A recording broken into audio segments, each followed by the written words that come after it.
Wherever you go, whatever you do, throw a little at it. Omax, Vest and Briefs. ஆக்கப்பூர்வ அரசியல்னால விமர்சனம் வருதா இல்லை தேர்தல் தோல்வி கொடுத்த விரக்தியின் வெளிப்பாடாங்கிற கேள்வியோடு தான் தாவேகா மீதான திமுக அதிமுக இரண்டு கட்சிகளுடைய தீவிரமான கடுமையான விமர்சனங்கள்.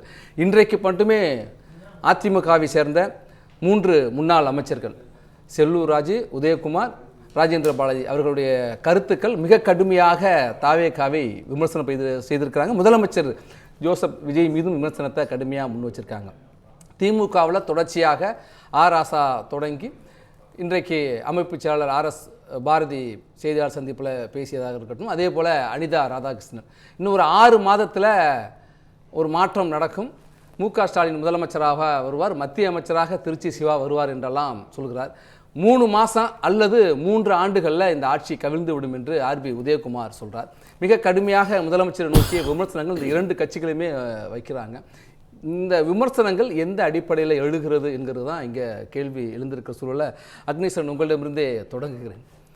ஏன் இந்த விமர்சனம்? என்ன சார், இது ஒன்றும் ஆக்கப்பூர்வமான அரசியலா அப்படி தான் பார்க்க வேண்டியதாக இருக்குது. விரக்தியெல்லாம் ஒன்றும் கிடையாது. திமுகவும் அதிமுகவும் மாறி மாறி சண்டை போட்டுட்டு கொள்கையை பேசிக்கிட்டு கொடியை நட்டுக்கிட்டு மேடை போட்டுக்கிட்டு செஞ்சாங்க. ஆனால் ஒரு பெரிய ஒரு கார்ப்பரேட் நிறுவனம் தமிழ்நாட்டை 2026 தேர்தல் தமிழ்நாடு மக்கள் ஒரு நிறுவனத்திடம் ஒப்படைத்திருக்கிறார்கள். அப்படி தான் நான் பார்க்குறேன். தமிழ்நாட்டிற்கென்று ஒரு ஒரு கலாச்சாரம், இந்தியாவிலே ஒரு மாறுபட்ட மாநிலம், அது முதல் சட்ட திருத்தம் மத்திய அரசு கொண்டு வந்ததாக இருந்தாலும் சரி, இன்றைக்கு இருக்கக்கூடிய பல்வேறு சட்டங்களை தமிழ்நாடு கொண்டு வந்ததாக இருந்தாலும் சரி, அதை எல்லாத்தையும் தாண்டி இப்போ தமிழ்நாடு அரசு மாநில உரிமைகளையோ அல்லது நிர்வாகத்தையோ எதுக்கு அக்கறை காட்டுறாங்க அப்படின்னு சொன்னால் ஆள் பிடிக்கிறதுல அக்கறை காட்டுக்கிறாங்க. இதுதான் அவங்களுடைய வேலை. ஆகையினால இதை எல்லாவற்றையும் எதிர்கட்சிகள் இன்றைக்கி இப்போ தான் முதல்லலாம் சமூக தொலைக்காட்சியே தேவையில்லை, கத்துறவங்க கத்திக்கிட்டே இருக்கட்டும், படிக்க தேவையில்லை, எதுவுமே தேவையில்லை, எங்களுக்கு இருக்குது சமூக வலைதளம். இன்றைக்கி சமூக வலைதளம் கண்கட்ட பிறகு சூரிய நமஸ்காரம்னு சொல்கிறது மாதிரி திமுகவும் அதிமுகவும் தேர்தலுக்கு பிறகு தான் ஐடி விங்கை பலப்படுத்துகிறாங்க. அப்போ அவங்க கார்ப்பரேட் கம்பெனி வேறு லெவலில் போயிட்டுருக்குறாங்க.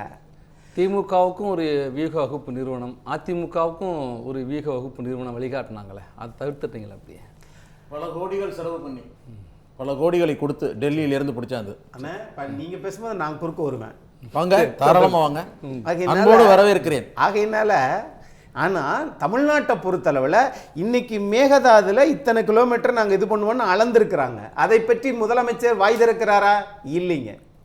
அப்போ இதே மாதிரி தான் எண்ணற்ற பிரச்சனைகள் பதில் சொல்லிட்டு இருக்க வேண்டியது இல்லை, செய்ய வேண்டியது செய்வோம், நடக்க வேண்டியது நடக்கும் இருக்காரு. அதான் செய்ய வேண்டியதை செஞ்சோம்னா 5 வருஷம் கழிச்சு தமிழ்நாடே மண்ணா போயிட வேண்டியது தான். அவ்வளோதான். என்ன செய்ய வேண்டியது? கரூரில் இறந்தவங்களுக்கு அரசு வேலை கொடுக்கறது செய்ய வேண்டியதை செய்யறதா? அப்படியே செய்ய வேண்டியதை செய்தீர்கள் என்றால் நீங்கள் விக்கிரவாண்டியில் 4 பேர் இறந்துட்டாங்க, அவங்களுக்கு சேத்துல கொடுத்துருக்கணும். மதுரையில் ஒருத்தர் இறந்துட்டார், அவங்களுக்கு சேத்துல கொடுத்துருக்கணும். ஏன் செய்யலை? நீங்கள் அரியலூர் அனிதா மரணத்துக்கு போனீங்க, அது உங்களுக்கு பெருமை அப்படி நீங்கள் நினச்சிக்கிட்டீங்க. ஆனால் அவங்களுக்கு ஒரு அரசு வேலை கொடுத்துருக்கணுமா இல்லையா? ஏன் கொடுக்கல? அப்போ செய்ய வேண்டியது செய்யலை, செய்ய வேண்டிய நேரத்திலையும் செய்யலை. அப்படி என்ன சார் இது? ஆகவே இங்கே நடக்கக்கூடிய இந்த அரசியல் இருக்குது பார்த்தீங்களா, இந்த அரசியல் உங்களால் கணக்கிட முடியாத அரசியல். 2வது, இவர்களை பொறுத்தளவில் நாங்கள் தான் அடுத்த 50 ஆண்டுகளுக்கு நாங்கள் தான் அப்படின்னு சொல்லக்கூடிய அந்த இது இருக்கு பார்த்தீங்களா, இது இந்த கார்ப்பரேட் முன்னணி சிந்தனை இருக்கு பாருங்க, இது மக்களுக்கு பயன்படுமா அப்படின்னு எனக்கு தெரியல. ஆனால் திமுகவும் அதிமுகவும் தாவேகாவோட இந்த கோளாறு சொல்லி இந்த சண்டை போடுறதுலேயே கவனம் செலுத்தாம 2026 தேர்தலில் கோட்டை விட்டது மாதிரி தயவு செய்து உள்ளாட்சி தேர்தலில் கோட்டை விட்டுறாதீங்க, அதுக்காவது வேலையை பாருங்கன்றதான் என்னுடைய வேண்டுகோளா நான் பார்க்குறேன். பேசலாம். கேவி தங்கபால் குறிப்பிட்டதை சொன்னேன். இனி அதிமுக இல்லை, திமுகவும் தமிழ்நாட்டில் இல்லைங்கிற நிலைமை உருவாகும். ஆனால் அதெல்லாம் பொறுக்க முடியாமல் இந்த ஆட்சியை கவிழ்க்கிறதுக்கு கடுமையாக முயற்சியெல்லாம் பண்ணுறாங்க. எங்கள் உயிரை கொடுத்தாலும் இந்த ஆட்சியை காப்பாற்றுவோம் அப்படிங்கிறாங்க. அவ்வளவு திமுக அதிமுக சேர்ந்தே இந்த ஆட்சிக்கு எதிராக செயல்படுது, சரி செய்யுது அப்படிங்கிறாங்க. இனி இந்தியாவில் காங்கிரஸ் ஆட்சி இந்தியாவிலே இல்லை, எழுதி வச்சுக்கோங்க. இதுவரைக்கும் தமிழ்நாட்டில் திமுகவின் தயவில் வந்தது தான் இங்கே காங்கிரஸ் உயிர் விட்டுட்டு இருந்தாங்க. ஆனால் அது எப்படி சார் உழைக்காமலேயே ஒரு 30 நாளில் 2 ராஜ்யசபா, ஒரு ராஜ்யசபா வந்து 34 சட்டமன்ற உறுப்பினர், 68 சட்டமன்ற உறுப்பினர் காங்கிரஸ்க்கு இருக்கா? இல்லைங்க. 28 சீட்டு வாங்கினீங்க. ஆனால் நீங்கள் வந்து இன்னைக்கு 5 சட்டமன்ற உறுப்பினர் தான் வந்திருக்குது. 60 ஆண்டு காலம் கழித்து நாங்கள் ஆட்சிக்கு வந்துட்டோம். நீங்கள் மேகதாதுல பேசுகிற போது தங்கபாலி எங்கே இருக்கிறார் தேடி கண்டுபிடிங்கள். ஒரு செங்கல்ல கூட வைக்க விட மாட்டோம்னு சொல்றாரு காங்கிரஸ். பேசுவதற்கு எல்லாமே டயலாக், பணமா ஜனமா. ஆகா, கேட்கறதுக்கு நல்லா இருக்கு.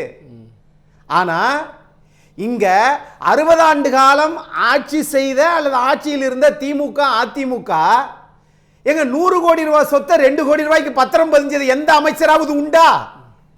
இருந்தா மறுத்திருக்காங்க, நடவடிக்கை எடுத்திருக்காங்கன்னு சொல்லியிருக்காங்க. ஆமா, எடுத்திருக்கிறாங்க, மறுத்திருக்கிறாங்க, சொல்லி இருக்கிறாங்க. ஆனா நடந்ததா? நடந்தது. எப்படி சார் இது? எப்படி இது? 1000 உதாரணங்கள் இப்படித்தான் இது போல நடந்தது. 1000 உதாரணங்கள், 60 ஆண்டு காலம் 1000 உதாரணம். ஆனா 60 நாளில 100 கோடி அனைத்தும் ஒரே உதாரணம் தான். அனைத்தும் தவறு என்று சொல்லப்பட்டால் நீக்கப்படுகிற ஆட்சி தாவேக்கா. இருக்கட்டும். இப்ப மரியாதைக்குரிய தோழர் இந்திரஜித் அவர்கள் சொல்லும்போது சொன்னாங்க, அதாவது இது பண்ணது தப்பு. எது? மேகதாது விஷயத்துல 2வது நடுவர் மன்றம் சொன்னது தப்பு அப்படின்னாரு. தப்புன்னு சொல்றத முதலமைச்சர் சொன்னாங்களா? சட்டப்பேரவையிலேயே அந்த கட்சியுடைய உறுப்பினர் பேசியிருக்காரு. பேசினாங்கல்ல. பேசினதுக்கு பிறகு அந்த தீர்மானத்துல தப்புன்னு சொல்லிச்சா? இல்ல, தீர்மானத்துல அப்படி வரல. எதிர்க்கட்சி தலைவர் சொல்றத முதலமைச்சருக்கு அது என்னன்னே தெரியாம ஆமா நாங்க அதை ஏத்துக்கிறோம். ஒரு முதல்வரை போய் என்னன்னு பேசாதீங்க. அவர் தெரிஞ்சது உங்களுக்கு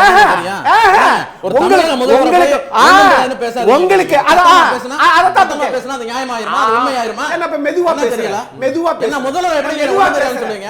முதல்வர் எப்படி ஒண்ணு சேர்ந்து தப்பு ஒண்ணு தெரியாம எப்படி சொல்லுவீங்க?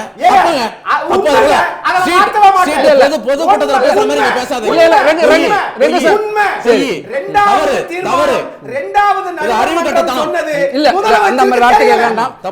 முதலமைச்சர் கவனத்துக்கு சரியா செல்லாம கவனத்தில் இல்லாம வந்துடுச்சு திமுக விரிச்ச வலையில தமிழ்நாடு முதலமைச்சர் விழுந்து விட்டார். எப்படி சொல்றேன்னு கேளுங்க.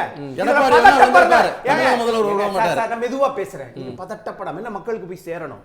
மார்ச் மாசம் 4ஆம் தேதி 2026 சட்டமன்றத்தில் திமுக 2வது நடுவர் மன்ற அமைப்புன்னு திமுக போட்ட தீர்மானத்தில் அவர்கள் செஞ்ச தப்ப தாவேகாவினுடைய முதல்வர் இதெல்லாம் ஆமான்னு சொல்லிட்டாரு.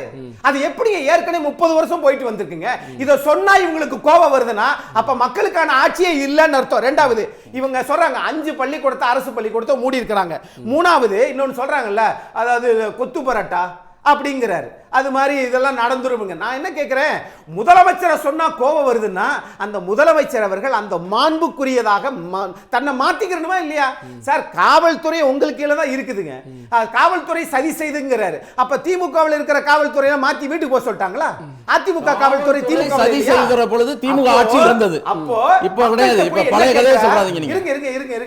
இருங்க, நான் உங்களுக்காக தான் மெதுவாவே பேசுறேன். இப்ப மக்கள்கிட்ட போய் என்ன சொல்றாரு? சிபிஐல வழக்கு இருக்கு, அது பத்தி பத்திரிகையாளர் சந்திக்கல. இப்ப என்ன சொல்றாருன்னா, மக்களே நான் தவறு செய்தனா? மக்கள் என்ன நீதிபதிகளா? அப்போ தமிழ்நாட்டுல 5 கோடியே கேள்வி கேட்ட அம்மாவினுடைய கட்சியில் இருந்து பேசக்கூடாது. மக்களே நான் சொல்வது சரியா சரியான வார்த்தைக்கு வார்த்தை பேசுவாங்க. அந்த கட்சி சார்பா பேச தமிழ்நாட்டை பொறுத்தளவுல 5 கோடியே 73 லட்சம் வாக்காளர்கள் இருக்கிற இடத்துல 1 கோடியே 74 லட்சம் வாக்குகள் வாங்கிய உடனே எல்லாவற்றையும் முன்னாள் முதலமைச்சர் எதிர்க்கட்சி தலைவர்களாம் ஒரு கிள்ளிக்கரையாக நினைத்தால் இது எங்கே போய் நிக்க போகிறது என்பதுதான் என் கேள்வி. இந்த பிரச்சனை உள்ளேயும் வெளியேயும் பேசிய கம்யூனிஸ்ட் கட்சியினுடைய நகராட்சி பழைய ஆட்சியெல்லாம் தப்பு பண்ணது நீங்கல்ல. கோயம்புத்தூர்ல கொண்டு வந்து சூயஸ் அந்த தனியார் நிறுவனத்துக்கு கொடுத்தாங்கல்ல தண்ணி சப்ளை கொடுக்கறது. இப்ப சேலத்துல இந்த அரசு கொடுத்திருக்குது, இது சரியா? அப்ப அது ஊழல் இல்லையா? சொல்லை விட செயல் வந்து ரொம்ப இது. 60 ஆண்டு கால ஆட்சியை நாங்க வீழ்த்திட்டோம் அப்படின்னு சொல்றது வரவேற்கத்தக்கது. ஆனால் மக்கள் உங்களை நம்புகிறார்கள். நம்பும்படி நீங்க செயல்படுவீர்களா என்பது. நன்றி. தமிழ் ஜனம் சேனலை சப்ஸ்கிரைப் பண்ணாம பார்த்துட்டு இருந்தீங்கன்னா மறக்காம சப்ஸ்கிரைப் பண்ணிடுங்க.